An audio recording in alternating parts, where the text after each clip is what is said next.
يلا يا عم جابر. يا رب يا ساتر. يا عم اخلص، احنا طالعين سطحه اصلا، انت ما عايزين نخلص حاج جابر الله يكرمك. لا ما تقلقش يا حاج ربيع، ما تقلقش. لا انا ابص للطبق اعرف مشكلته على طول، مش هناخد دقيقتين وهنكون تحت ان شاء الله. ان شاء الله. بسم الله الرحمن الرحيم. بسم الله ما شاء الله. ايه كميه الاطباق دي يا حاج ربيع؟ ها؟ تعرفش بقى الطبق بتاعك مين فيهم؟ يا وانا اعرف منين؟ انا انت اللي مركبه. ما تعرفش؟ لا نعرفه سهله ان شاء الله. سهل. طب اخلص. انت بتقول لي الاشاره ضعيفه عندك تحت، مش كده؟ اشاره انا ما عنديش الا 3 قنوات، انا لو مركب اريال كان زمان انضاف لي من اللي انت عامله لي. الله يكرمك استاذ حماده، بس يبقى قدام التلفزيون ويشغل الحياه مسلسلات، عشان دي اللي بظبط عليها يعني الاشاره وكده. مسلسلات مسلسلات يا عم. انت لو حق الولا حماده يتشل منك اقسم بالله. استغفر الله العظيم. طب هتعرف الطبق بتاعنا منين؟ ان شاء الله بسيطه، هنعرف انهي واحد ان شاء الله. هنجرب بقى نشوف. نجرب ده كده في الاول. بسم الله الرحمن الرحيم. ايوه شوف كده في اشاره يا حاج ربيع. يا حماده انت عندك اشاره؟ يا حاج لسه في اشاره. عنده اشاره.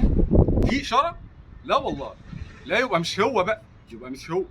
طب تعالى نشوف اللي هناك ده كده. انت لسه هتشوف. استنى يا حماد، استنى يا حماده، خليك معاه الله يكرمك يا ابني لما نشوف المجنون اللي معاه ده. هو شكله هو ده يا حاج ربيع على فكره. بسم الله الرحمن الرحيم. اساله بقى كده.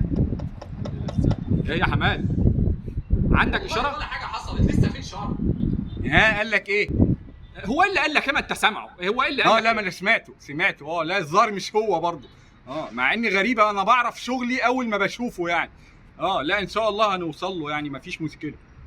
معلش يا حاج ربيع، ممكن نبص على اللي هناك ده عشان انا شاكك في حاجه. شاكك؟ يعني ربنا يستر. شاكك ايه يا حاج جابر؟ احنا بوظنا نص اطباق العماره. استغفر الله العظيم يا رب. انا بقول لك شغلي بيبان. انا بعرفه بسم الله ما شاء الله. والظاهر هو ده بقى يا حاج ربيع الطبق بتاعك. لا اقفل كده بقى يا حماده، اقفل بقى لما نشوف الداهيه اللي معاه دي. هو الظاهر انا الظاهر ايه ده؟ انت اسمك منور عليه لوحدك بسم الله ما شاء الله. ديجيتال. لا انا عرفته. لا عرفته من شغل الدعايه والاعلان اللي عليه ده انا بقول لك الشغل النظيف بيبان.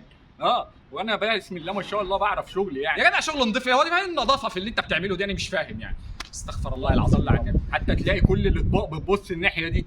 انت الوحيد ما شاء الله اللي بيبص الناحيه الثانيه. ظابطهولك على النايل تي في. انت كنت يومها عايزه على النايل تي في وانا ما. نايل تي في ايه يا جدع؟ انت نايل تي في انت من سنه كام ولا انا مش فاهم يا جدع؟ انا قلت لك النايل سات، عايزين نظبط النايل سات. ايه النايل سات ده يا حاج ربيع؟ ايه النايل سات اصلا؟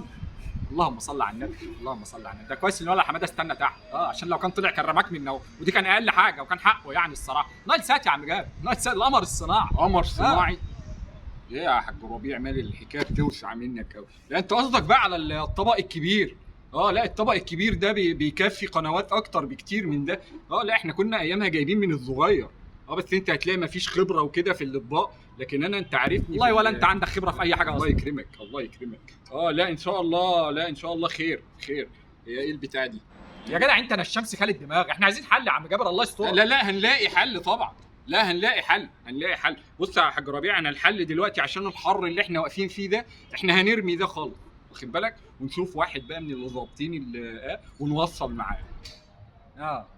هنسرق وصله يعني. ومحدش هياخد باله وهتعدي ان شاء الله.